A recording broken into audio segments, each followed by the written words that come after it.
if anybody who would run. Joe Biden, yes, former vice president, not in yet, although last night, if you listen closely, it sounded like he was in. Bob Mueller, the special counsel, reporters, public waiting, wondering when will his report come out. This right here is the result of a massacre stoked by people like you. Students are shaving their heads right here on Fox and Friends. Ed Henry, by the 7 o'clock hour, might be done with his head shaving. We shall see. Lost Ed Henry. He walked off the couch. Ed's gone. Teasing. Ed walked off the couch. We don't know why. He's putting on his leprechaun coat. Oh, Henry is here. I thought I would break out my green jacket. And remember, I got this after I beat you in golf.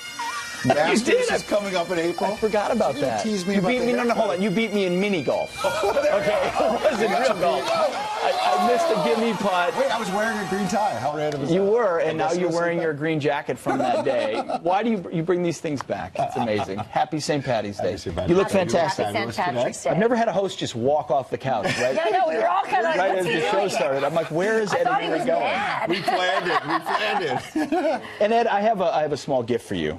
This will be a first. Wait, you did give me a used Well, it is actually mine, but I'm giving it to you for the show. What does it say now?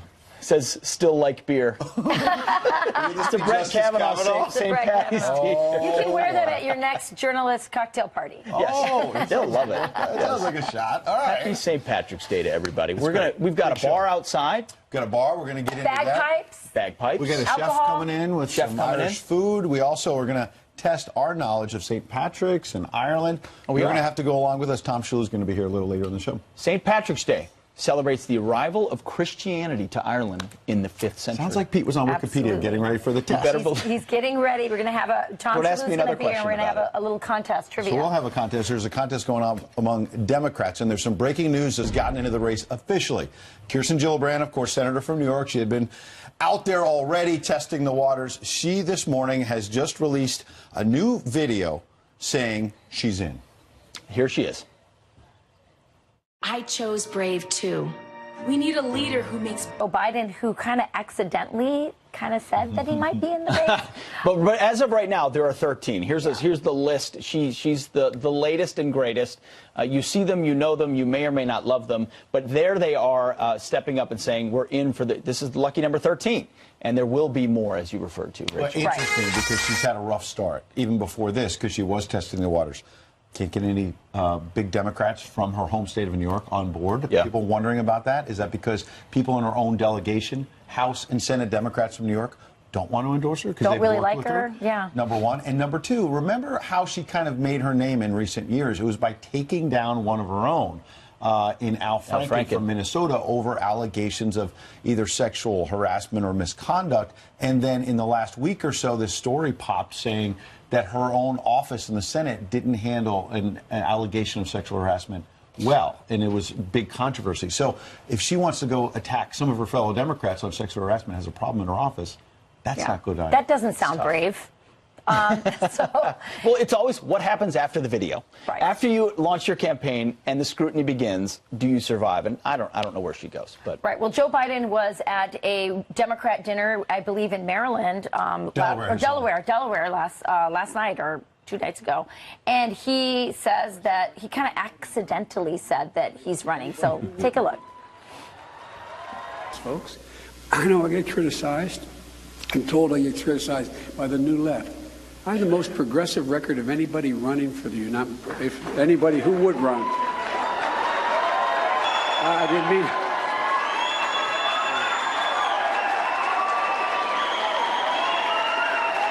But anybody who would run. Another little piece of that, you see, he said running for the United States. It sounded like he was about to say Senate. Yeah, it did. Because he ran so many times. Yeah, not United States presidency.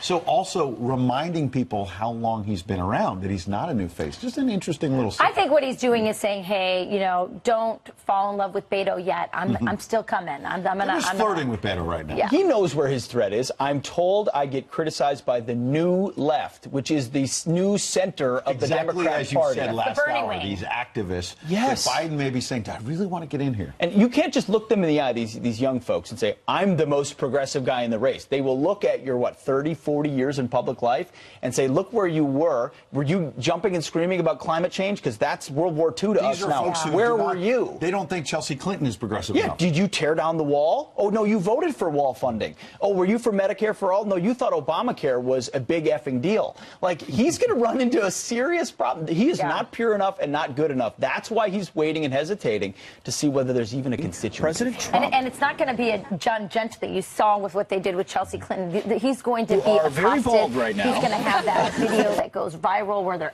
in his face asking him something. And he's got to ask himself, do I want to do this? Right, but he can also make a strong case, I think, that he was riding shotgun with a progressive president in Barack Obama, the nation's first black president, and he was there by his side and was not an accidental vice president. He was in the room. He was pushing on Obamacare. He was pushing on all kinds of issues around the world, by the way, as well. So he brings real credentials to the table. Beto O'Rourke, on the other hand, has been struggling. Some of his surrogates have been out here on Fox and elsewhere and struggling a little bit. Nancy Pelosi had this struggle a couple days ago about what are his accomplishments. Well, now he's coming out of the gate. He's apologizing for various things in his past, and he's calling for a ban on the AR-15. Watch. We allow people in this country to buy weapons that were designed, engineered, and sold to the United States military for the express purpose of killing people as effectively as possible in as great a number as possible. Now, if you own an AR-15, keep it. Continue to use it responsibly and safely. I just don't think that we need to sell any more weapons of war. This will appeal to his base, young people who are uninformed about the difference between an automatic and a semi-automatic rifle. But go out and get your second AR-15 today. Maybe it's a good reason to do so. I think it's interesting, seeing him step out.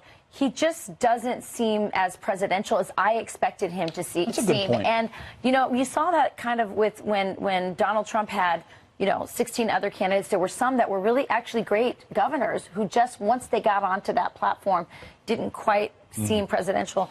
I think that Beto's suffering from that a little bit. Interesting point. And let's give you a chance to weigh in. Friends at FoxNews.com. Now that Gillibrand's in, O'Rourke is in, do you think Biden's going to get in? Friends at FoxNews.com. In the meantime, it appears like Robert Mueller, we've said this before, but now it seems finally maybe coming closer and closer to an end here because some folks on his staff are starting to leave. He's wrapping up things with Manafort and others. You see Politico there. The headline, Mueller's busy week offers new signs his report is coming soon. President's not so sure. He was out tweeting yesterday on the recent non-binding vote. It was 420-0 in the House about releasing the Mueller report. He wrote, I told leadership to let all Republicans vote for transparency. Makes us all look good and doesn't matter. Play along with the game. So is that the president telling it straight, or is he trying to spin the fact that Republicans knew that they were under fire and they had to vote for? What Republicans know is that Democrats remain obsessed with the Mueller investigation, the Russia investigation, so they're voting on protecting it yet again. It'll come out. We'll learn about it. Don't worry, someone will leak it if they don't want to release it anyway. But this new detail came out yesterday, which I think is one of the most important stories of the day. So former so-called British spy Christopher Steele, there's now reports he relied on, so he said he used CNN reports as part of his dossier. No. He said he used CNN reports as part of his anti-Trump dossier. No, he actually used something called iReport, CNN iReport, which is where citizen journalists or just regular folks like you or anybody else can post to the website things that they think. So Christopher Steele used, basically, if you emailed friends at FoxNews.com, then we could use that as a Fox News report with the same amount of veracity as he did pointing to CNN. CNN iReport are just people posting things on the internet, whatever they want. Could be real information or could be fake information, but it's not verified. And important to realize that that dossier was used for the FISA in order to spy on an American citizen. Huge implications. If I was putting together a dossier using Fox News, I would ask you to email friends at FoxNews.com, and then I would put it in my dossier, and then I would call it Fox News. No, really, that's what happened. Yeah. Email us, then it's Fox News. Some random person posts on ICNN report, whatever, and that's now CNN. And that was used to spy on the President of the United States, and they took it seriously, and they used it for FISA reports. Carter Page, one of his advisors. It's a scandal. Which the whole point was to surveil on then candidate and then eventually the President of the United States. They used iReport at CNN. This should be CNN. Will they talk about it? Probably not. Probably not. But you know what I'm going to talk about? I'm going to talk about headlines. Good. All right. I'll calm down.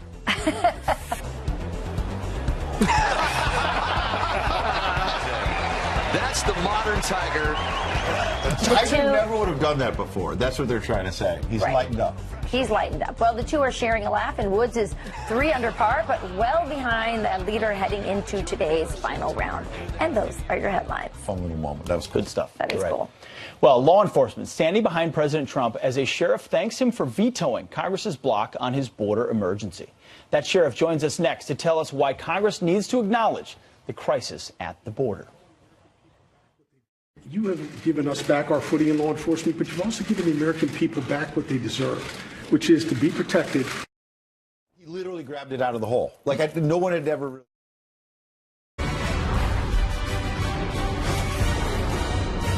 To defend the safety and security of all Americans, I will be signing and issuing a formal veto of this reckless resolution, and that's what it was. Congress has the freedom to pass this resolution, and I have the duty to veto it. Now, despite that presidential veto, Nancy and the Democrats are not giving up their fight to block this emergency declaration. Bristol County, Massachusetts Sheriff Thomas Hodgson was on hand Friday as President Trump signed his first veto overruling Congress for border funding. He joins us now. Sheriff, welcome. Good morning, Rachel. Good morning, Pete. Good morning. What was it like to be there inside of the Oval Office for that moment, his first veto? Well, of course, it was an honor to be there, but more importantly, I've been working on immigration reform for 21 years, dealing with Congress since I've been the sheriff, and it was a great moment for me because finally we have somebody after 21 years who sat down, listened to us, and then actually took action. And the president is committed to protecting the people of this country, unlike the members of Congress who we've been asking for 21 years to give us the border security we need. Our communities were deteriorating. Now we're at a point where we have a crisis with regards to drugs and, of course, gangs and so forth that are coming into our communities, intimidating people. Sheriff, what does this president understand, or what is he willing to do that those before him, even though they promised to address the border security crisis, never did? First and foremost, to understand the problem. He's a problem solver, and thank God for that because he has strong leadership and commitment to deal with the problem, not the politics.